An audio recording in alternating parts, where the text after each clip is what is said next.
Tanpa menggunakan baju dinas dan tanpa pengawal, Kapolrestabes meninjau langsung lokasi yang dianggap sering terjadi kriminalitas jalanan seperti di area lorong dan kawasan yang minim penduduk.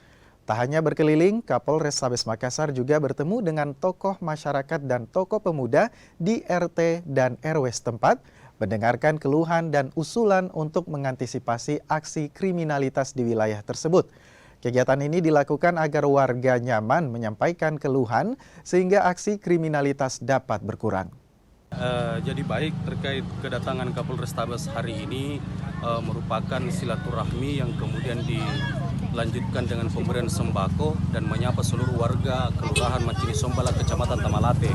Karena wilayah ini dianggap cukup rawan sehingga antusias ataupun niat Kapolrestabes mendatangi wilayah ini mencukupi banyak tujuan yang baik karena langsung menyapa warga, pemuda dan wilayah-wilayah umum untuk diberikan bantuan.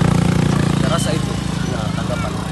Untuk harapannya ke depan seperti apa? Ya, harapannya dengan kehadiran Kapolrestabes di wilayah ini tidak ada lagi tawuran-tawuran yang sering terjadi. Kemudian warga juga bisa membantu aparat kepolisian untuk menertibkan dan menjaga keamanan Kota Makassar.